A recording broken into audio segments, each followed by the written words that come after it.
Bismillahirrahmanirrahim. Hello and welcome. This is Dr. Ejaz Qureshi.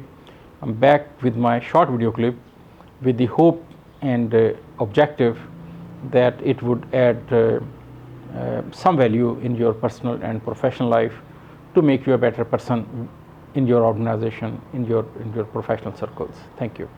So what I'm going to discuss today is extremely important topic related to the country's situation, particularly if you look into Pakistan, कि पाकिस्तान में currently चल क्या रहा है और काफ़ी अरसे से ये इस तरह की पॉलिटिकल इंस्टेबिलिटी जो है वो एग्जिस्ट कर रही है और उसका इम्पैक्ट है लोगों की थिंकिंग पे, लोगों के बिहेवियर पे। और सबसे ज़्यादा जो सफ़र करता है वो यंग स्टूडेंट होते हैं, बच्चे जो होते हैं, पर्टिकुलरली यूनिवर्सिटी के स्टूडेंट्स जो होते हैं, क्योंकि उन्होंने अपना टाइम इन्वेस्ट करना होता है किसी ना किसी जगह पे, लेकिन वो जैसे ही लाइब्रेरी में जाते हैं या अपना सेल फ़ोन को खोलते हैं न्यूज़ के लिए, तो ऊपर वो देखते हैं कि ये चीज़ें जो हैं काफ़ी डिस्टर्ब हैं। अच्छा, इस डिस्टर्बेंस का एक सबसे बड़ा जो नुकसान होता है कंट्री को, वो अनफॉर्चुनेटली कि फ़ॉरेन इन्वेस्टमेंट आपकी ख़त्म हो जाती है, फ़ॉरेन इन्वेस्टर नहीं आते। वो कहते हैं कि कंट्री बहुत अनस्टेबल है, इनमें तो पॉलिटिकल स्टेबिलिटी नहीं है।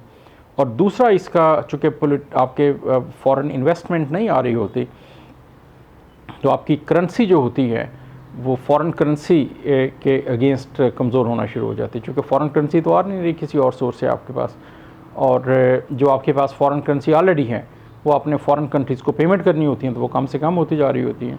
तो आपका करेंसी जो होती है, लोकल करेंसी जैसे पाकिस्तानी रुपीज़ जो है, वो उसके अगेंस्ट वीक से वीक होता जा रहा होता है। अच्छा, इसका इम्पैक्ट क्या होता है? ज़ाहिर है कि इम्पैक्ट फिर हर एक पे होगा कि आप जो बाहर से चीज़ें ख़रीद रहे होंगे वो महंगी से महंगी होती जाएंगी। सबसे बड़ी चीज़ कमोडिटी जो हम परचेज़ करते हैं वो ऑयल एंड ये ऑयल रिलेटेड प्रोडक्ट्स हैं, तो वो आपने देखा कि काफ़ी अर्सा से इनकी प्राइसेस काफ़ी हाई हुई हैं। अच्छा, अब स्टूडेंट्स में इनका क्या इम्पैक्ट होता है कि बच्चे बहुत स्ट्रेस में आ जाते हैं। स्टूडेंट्स नहीं ये चाहते कि इस तरह की चीज़ें हों, बच्चों के बिहेवियर चेंज हो जाते हैं, बच्चे एग्रेसिव हो जाते हैं। नेचुरली यूनिवर्सिटी में स्टूडेंट चूँकि वो 18, 19, 20 साल के बच्चे होते हैं, वो उनकी एफिलिएशन भी होती है किसी न किसी पॉलिटिकल पार्टीज़ के साथ, तो वो उसको भी देख रहे होते हैं, उसका भी फिर एक इम्पैक्ट होता है बच्चों के बिहेवियर पे भी। क्लासों में भी डिस्कस हो रहा था। तो what I am saying basically, इसका इम्पैक्ट जो है पॉलिटिकल इंस्टेबिलिटी का बहुत ज़्यादा होता है। इकोनॉमिक लॉसेस होते हैं उसकी वजह से, बच्चों के बिहेवियर चेंज होते हैं, बच्चों के बिहेवियर का लॉस होता है, उनकी स्टडीज़ का लॉस होता है कि बच्चे पढ़ नहीं सकते, फोकस नहीं कर सकते। अच्छा, और फिर इकोनॉमिक रिकवरी स्लो हो जाती है, आपकी इकोनॉमिक ग्रोथ जो होती है वो बजाय इसके कि आगे जाए वो नीचे आनी शुरू हो जाती हैं, चूँकि चीज़ें बहुत महंगी हो रही होती हैं पॉलिटिकल इंस्टेबिलिटी की वजह से।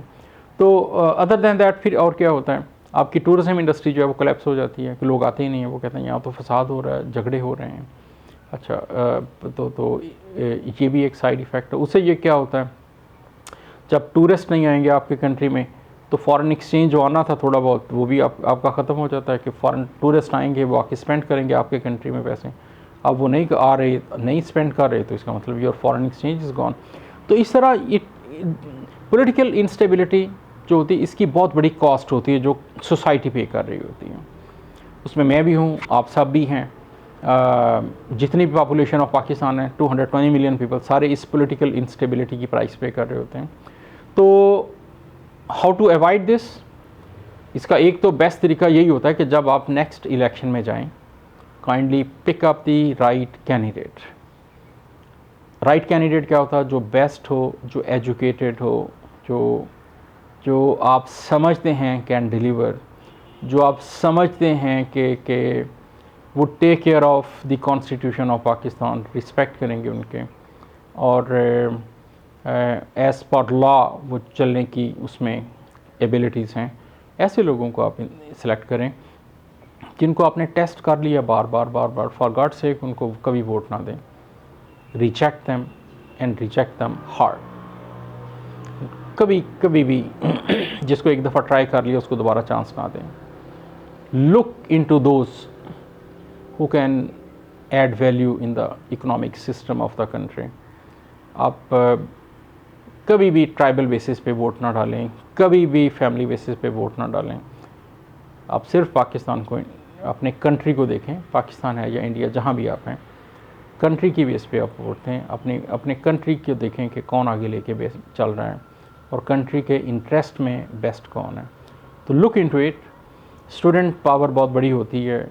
आप स्टूडेंट्स में एक पावर ऑफ इन्फ्लुएंस भी होता है, क्योंकि आप यंग होते हैं, फैमिली को आप इन्फ्लुएंस कर सकते हैं, आर्गूमेंट दे सकते हैं, रीज़न बता सकते हैं कि why we should be going for this candidates and why not for the other one. तो इस तरह आप काइंडली 3, 4, 5 चीज़ें अपने वॉल पे लिख लें और कैंडिडेट्स के आगे नाम लिख लें और देखें कि उस पर कौन पूरा उतरता है। उसमें इकनॉमिक कंट्री के लिए बेस्ट कौन सा है,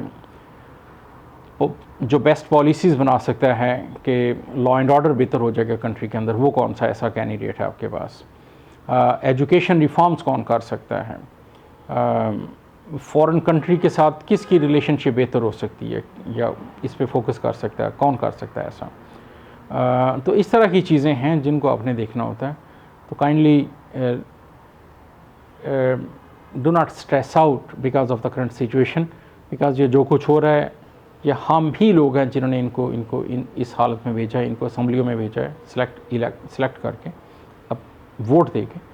तो आप avoid this and be very careful when you go for casting your vote in the near future. Thank you so much. You have a wonderful evening. Take care.